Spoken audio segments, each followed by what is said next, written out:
The sun disappeared behind the darkened sky as the people of Ikaru gathered in silence. The villagers stood still as the eclipse swallowed the light. An eclipse night always brought nightmares to the village of Ikaru for as long as they could remember. Inside a small hut of the village, a woman, Maruo, struggled through labor while elders waited outside. The midwife knelt between her legs, hands steady, eyes focused. The child emerged and the midwife lifted the newborn. But something strange happened. 3 shadows stretched across the wall. Only one body rested in her hands, and one shadow looked like it rested as well. But the other 2 shadows shifted. They rose slightly, they bent, and they moved without the child moving. The midwife froze. Her grip loosened. She stepped back and the child slipped into the cloth below. But the shadows continue moving. Maruo, who was on the ground, reached for her child even in pain. She called for the midwife, but the midwife turned away, wiping her hands quickly against her clothes. She moved toward the door and stepped outside without looking back. The elders saw her face and were intrigued. They entered the hut, wondering what had happened. They stood over the child and watched the wall. They saw the shadows move around the walls instead of staying still. The elders stepped back in fear. They raised their hands and marked the walls. The markings represented that an anomaly was born. Then they left the hut in silence. Maruo's husband, Madu, came in to see what the midwife and the elders had seen that made them turn away. When he saw the shadows, even he was upset. The eclipse ended. Light returned to the land, but no one celebrated the arrival of a new child, not even Maruo and Madu. It was expected anyway. Any child born on the night of an eclipse was never born normal. The child remained inside. He was named Madu. The name Madu spread through the village without ceremony. Days passed. The hut remained closed. The mother stayed inside. The father stayed outside. He sat near the entrance and barely stepped in. He listened for movement. He looked at the ground and avoided the wall. At night, when the child cries, the shadows moved along the inner walls. The mother held the child tightly and turned him away from the firelight. She covered him with cloth, but the shadows slipped through. The shadows stretched under the cloth of the child. Then they moved across the roof. The father heard movement. He stood up and stepped closer to the entrance, where he stopped, but could not bring himself to enter inside to face his child. So he turned away. Time passed. Madu began to walk. He stepped outside for the first time. The sun stood high. The shadows he owned stretched in different directions. One remained close, one moved ahead of him, and one dragged behind. Children playing nearby stopped to watch Madu. One of the shadows expanded, covering most part of the ground that the children were playing on. Kept spreading before Madu could move further. The children ran away from him, and some even cried. Dust rose and Madu was left alone, crying, as he looked at the ground. Days turned into years. Madu grew. The shadows kept changing in number, sizes, and direction. Sometimes there was a single shadow, sometimes 2, sometimes 3, sometimes none. When none appeared, the ground around him felt wrong. Sometimes the shadows were shaped like him. Sometimes they looked huger. Sometimes they were small and thin. Sometimes they were deformed and ugly looking. The directions of the shadows were always different, but mostly the shadows walked behind Madu. The elders noticed everything about Madu. They watched him from a distance. They gathered at night. They marked symbols on the ground. They whispered over fire. They did not call for him. They did not touch him. Everyone was afraid of him. As Madu continued to grow, animals reacted to him in a bad way. Dogs barked when he passed. They lowered their heads and they backed away. Goats pulled their ropes. They refused to move forward. Birds flew from trees when his shadow split. Chickens scattered. Even insects shifted direction. Madu walked alone. He had become used to playing alone and not being with other children. The closest person to him was his mother. His mother followed him at a distance sometimes. She watched his steps. She watched the ground. His father stayed far away from him. Madu worked far from the hut. He returned late. He entered when the fire was low. He lay down without turning to face his wife and child. He left before sunrise. Madu sat by himself often. He watched the shadows, which he thought were normal. Most times, he placed his hand on the ground, attempting to play with the shadows. One night, when he lay awake, the shadows climbed the walls as usual. Madu turned as his body remained still, but the shadows continued moving around the walls of the house, even further away from Madu. He closed his eyes, drifting into sleep, unafraid of the moving shadows. But that night, a man did not return home. After a few days, villagers set out to search for the missing man. They moved toward the river. They called his name. Then, after a few hours of searching, they found him lying near the water. His body rested flat, no mark and no wound. His eyes were shut tight, and his chest was still. The people gathered. They looked at the ground. They looked at the water and then at each other. One elder stepped closer. He bent down. He moved his hand over the body. Then he paused and stepped back to take a better look at the dead body. He noticed that the ground beside the body held no shadow. Other people's shadows stretched around, but the body near the water cast nothing. Other villagers noticed what the elder had noticed and moved back slowly. They whispered to themselves and pointed at the dead body. Some covered their mouths in shock. After a short while, they carried the body away and buried the man before sunset. The next morning, Madu stepped outside. The ground beneath him darkened and foreshadows stretched behind him. One more than before. The villagers saw the new change. The elders gathered again. They stood in a circle. They marked the ground as they watched Madu from afar. They began to understand. Madu did not lose the shadows. He gained them. Another death came. A woman collapsed inside her hut. Her body lay still. No struggle, no wound, and no cry. The villagers gathered again. They looked at the wall. No shadow behind her. They stepped away. They did not touch her at first. They called the elders. The elders came. They stood over the body. They looked at the wall and they turned away. They knew that it had happened again. They began to pray to the gods to show them a sign so that they would know what to do. The woman's body was buried before night came. Madu stepped outside the following day. Another shadow followed him. There were 5 shadows now. They stretched in different directions, looking distorted and ugly. One bent, one twisted, one stood still, one crawled, one stretched long. Villagers avoided him. They moved aside when he passed. They kept their children away. They kept their animals away. Madu began to notice why people avoided him. He watched the ground more often. He followed the shadows with his eyes. He tried to match them with his body. They did not obey. As he began to understand things clearly, he began to be afraid of the shadows. One day he sat alone as usual. One shadow moved ahead of him. The shadow lifted its arm even though he did not move. Then the images flashed before his eyes.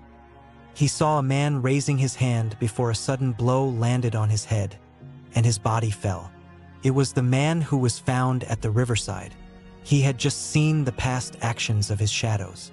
One of his shadows had killed the man. Madu got up quickly.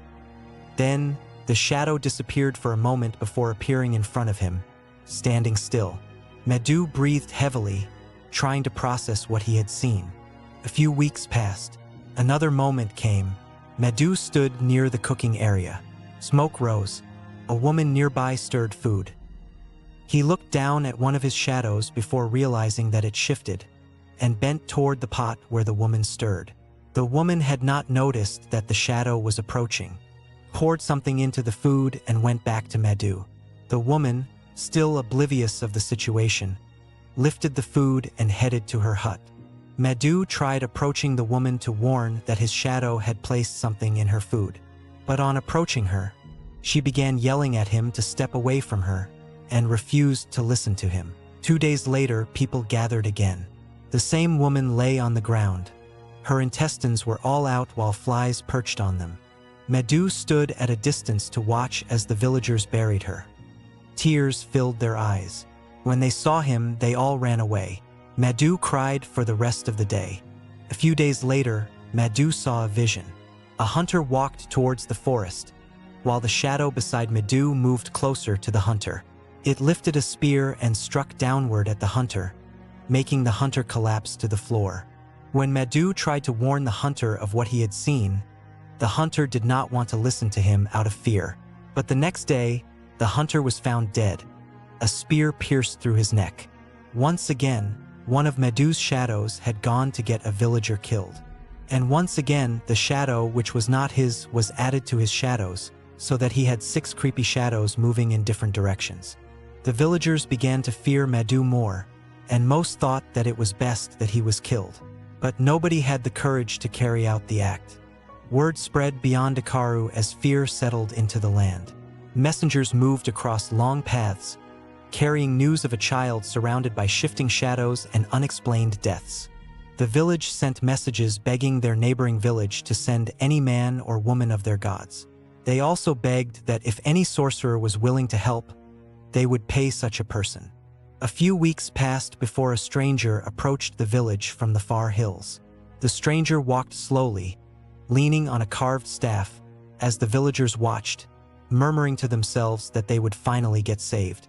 The elders gathered in the middle of the village to welcome the stranger. They stood in a line, greeting the person. The stranger stopped before them, lowered the staff, and pressed it into the ground. It was the priestess that was summoned 2 villages away and had agreed to help. The elders marked the soil around her feet, identifying her as the Holy One. Then, they led her toward the center of Akaru. Madu remained inside his hut, seated against the wall. His shadows moved across the floor, stretching in uneven forms. The priestess entered the hut. She did not step back in fear like other villagers. She lowered herself to the ground. She pressed both palms flat against the floor. The shadows reacted immediately. They shifted toward her. They circled around her. They rose up the walls. Then they bent forward, attempting to touch her, but they were unable to. The priestess closed her eyes. She pressed her forehead to the ground. She began marking symbols with her fingers. The ground darkened around her hands. Madu remained still, confused about what was happening. He had not heard that the village had sent for help elsewhere. The shadows moved between the symbols that the priestess drew. One stretched across the priestess's arm. Another climbed behind her back. Another reached toward her face. She did not move. She placed a small bowl between herself and Madu. She filled it with ash. She drew a line across the floor, separating herself from the boy. The shadows paused at the sight of the bowl. Then they continued moving, but at a slower pace. They gathered around the bowl. The priestess lifted her head. She looked at Madu and extended her hand toward him. Madu refused to touch the unknown woman who was seated opposite him. He did not move. The shadows moved first. They reached towards the priestess's hands, but could not touch it. The priestess lowered her hands slightly, smiling. Then, she introduced herself to Madu, explaining that she was there to get rid of the shadows and possibly save him. Madu was happy about the news, but the shadows were not. They moved away from her. They returned to Madu, refusing to move around in different directions as usual. The priestess moved forward. She placed her hand near his chest, using some special energy to force the shadows out. The shadows wrapped around her wrist, and this time they were able to hold on to her. But she did not pull away. She held her position. Her body trembled slightly. The elders stood at the entrance, watching. They stepped back slowly when the priestess removed her hand. She lifted her hands slowly. The shadows followed for a moment, then snapped back to Madu.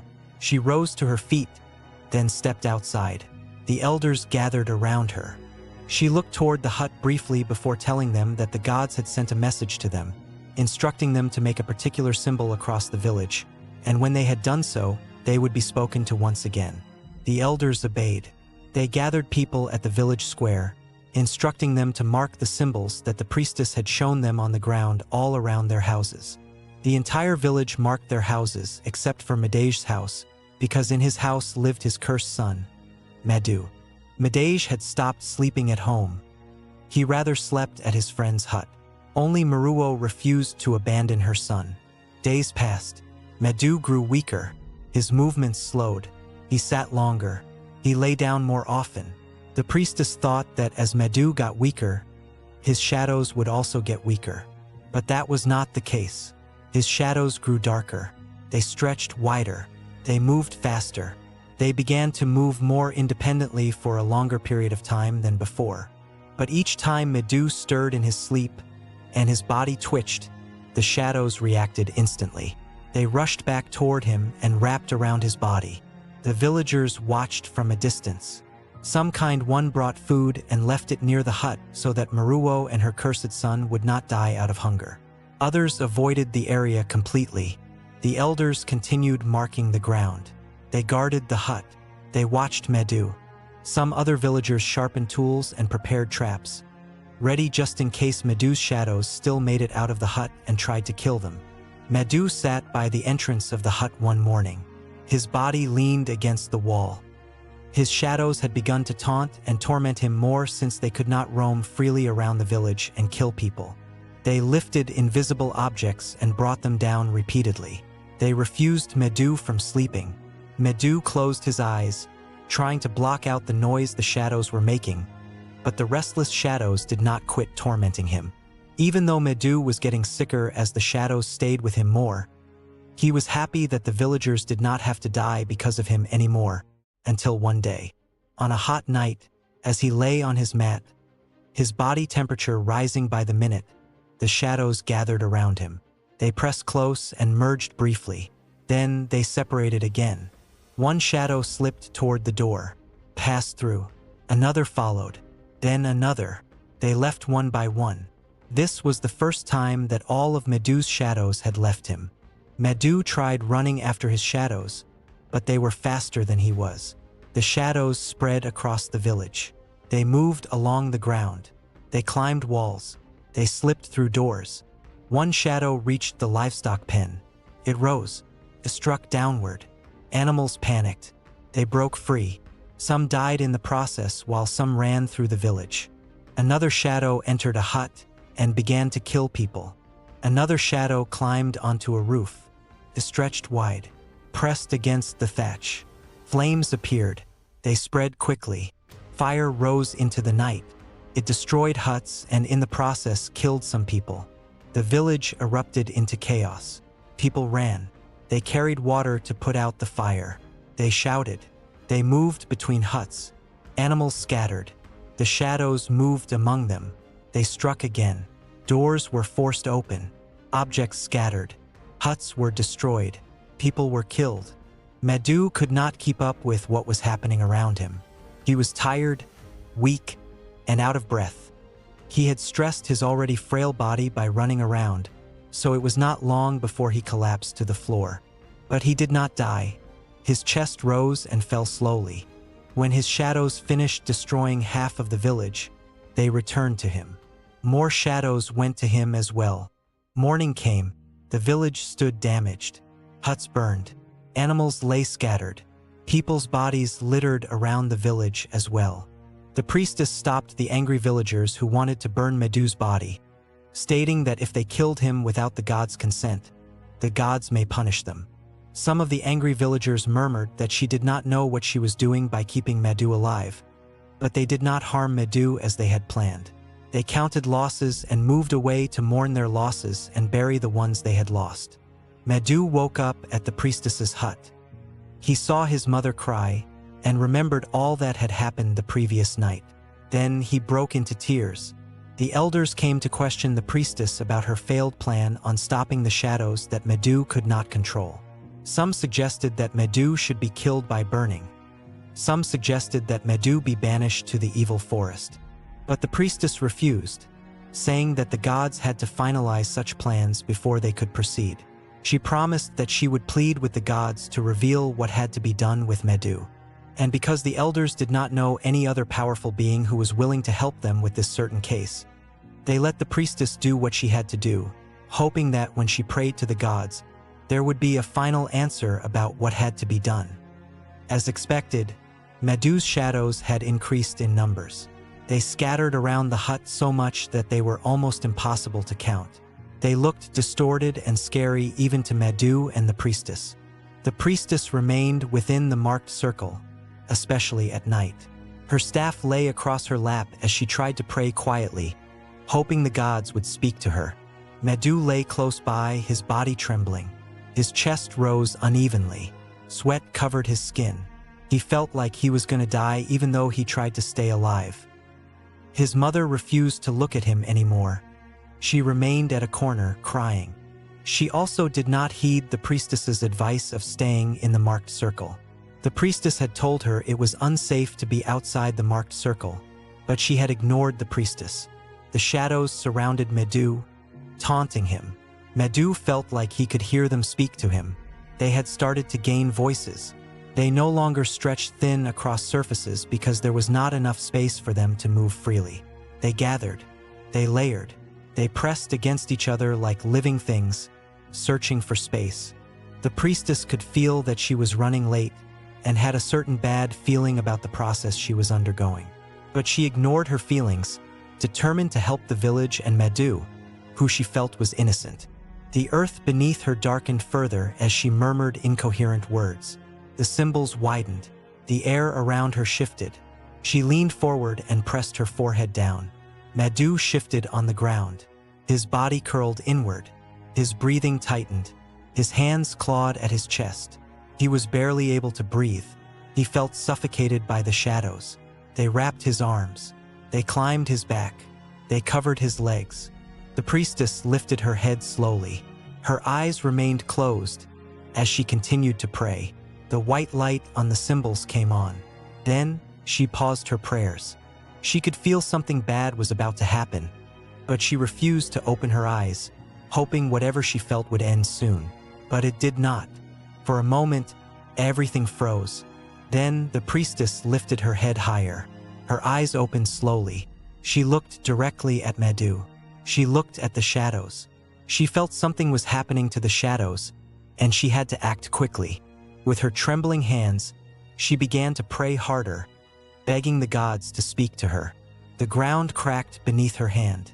The symbols she had drawn broke apart. Then, she heard the gods tell her that a certain symbol had to be marked at the corners of the village, and she had to pray before they would tell her what she had to do with Madu. They explained that it was a procedure because the evil she was trying to fight against was very powerful. She got up, her grip tightening on her staff. She went outside the hut towards the elders, who had been waiting impatiently for her to tell them what the gods had said. When she told them what she had heard the gods say, they hurried off to get the symbols drawn at every corner of the village. They began marking new symbols as they were told, before coming back to tell the priestess that they had done as instructed. The priestess returned to the hut and faced Madu, whose eyes were closed, and his breath had slowed even more. She moved closer again, but this time she did not kneel. She remained standing as she watched to see if he was okay. But the shadows had other plans. They no longer moved like scattered fragments or fought for space on the walls. They gathered in a single direction, behind Madu. Then they rose slowly. On realizing what was happening, the priestess rushed to summon the gods, but it was too late. The ground broke apart. The shadows began to separate from the ground.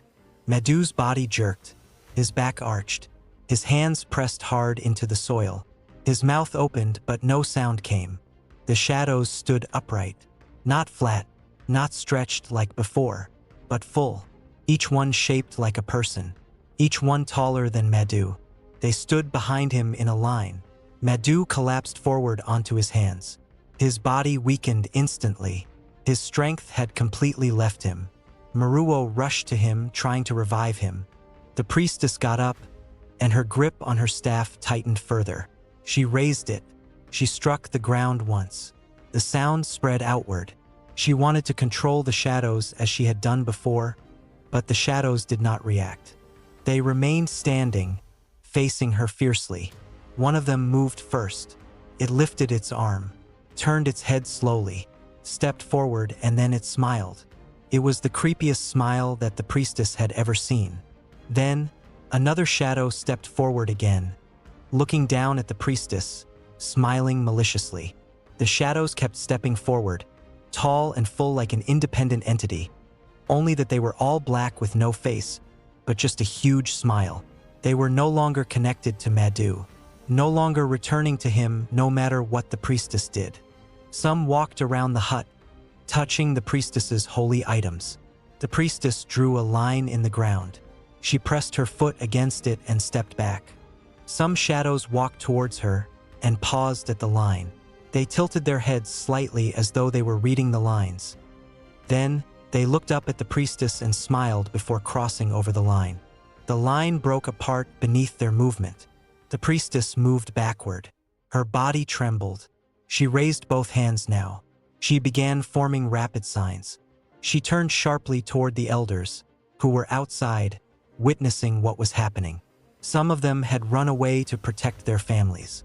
The elders that saw the look on her understood the urgency. They began moving. They gathered tools. Some began to pray as hard as they could, begging the gods to forgive them for whatever they had done to deserve this. Some announced to other villagers that they would protect themselves. But the shadows noticed what was happening, and some went after the villagers. One shadow moved toward a man who attempted cutting it with a machete. It lifted its arm. It struck downward. The man dropped instantly. His body fell without resistance. Fear spread across the village. Another shadow moved toward a woman. She tried to run, but the shadow was faster. It reached forward and slashed her neck with its arm. She fell and her body collapsed without struggle. The shadows continued moving. Each one stepped toward a different direction. Each one moved with purpose. Madu lay still on the ground. His body barely moved. His chest rose slowly. His mother, Maruo, had been attacked by one of the shadows, which was slowly killing her. On the other hand, the gods had begun to give the priestess the answer she was looking for out of pity. Madu was indeed cursed. When he was born with evil spirits dwelling with him. None of the shadows he owned were his. They were owned by evil spirits who had escaped from the evil forest. They also fed on other human souls and drew their shadows back to the body that was originally picked to host the shadows, Madu's body. The gods revealed to the priestess that there was a particular way that Madu had to be killed, but that the spirits were wise and had grown stronger before the gods could properly reveal the procedure needed to kill Madu in a way that would eliminate all the shadows. The priestess closed her eyes, crying, as the gods revealed to her that she would have to die. The ground beneath her hands cracked again. Light formed faintly within the symbols that were not completely cracked. The shadows paused. They lifted their arms and resisted the attempted control made by the priestess, who desperately wanted to survive. The priestess pushed further. Her hands trembled violently. Her body shook. The light expanded. It wrapped around the shadows. For a moment, the shadows were pulled backward. They stretched. They distorted, but they resisted. Then they snapped free, going back to their full form. The light shattered. The symbols broke apart completely. The priestess gasped. Her body collapsed forward. She fell to the ground beside Madu. Her staff rolled away. The shadows stood still again, watching her as they smiled. Then they struck her to death. They all left the hut as an almost dead Madu remained on the ground. They did not directly kill him like they had done to his mother and the priestess, but they did not help him. They did not need him to survive anymore. They turned away and began walking out of the village. They began killing the innocent villagers and destroying their properties. But midway through their elimination of the entire village, lightning came from above, striking all of them to the ground. It was a help sent directly from the gods. The priestess, who was one of their most faithful servants, had died because of the shadows. So the gods used her as a sacrifice to help the village. After the gods struck down all the shadows, they struck the priestess's hut, burning every single thing down into pieces. Madu, who was still alive when the fire got to him, got burned to death. At last, the village was free of the monstrous shadows and the bearer of the shadows.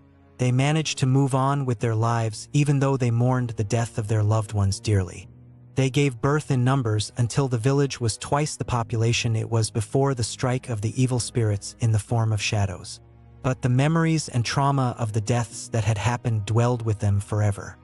Teachings of the cursed boy, Madu, spread around the village and even other villages nearby. People asked questions about his death. Some went as far as questioning the gods why they had taken the route at which they had taken. They had killed the priestess, destroyed all the shadows, but still killed an innocent boy whose only sin was being born on an eclipse night. The debate on whether or not the gods did the right thing continues to be a debate until this current day in the village that was once haunted by shadows.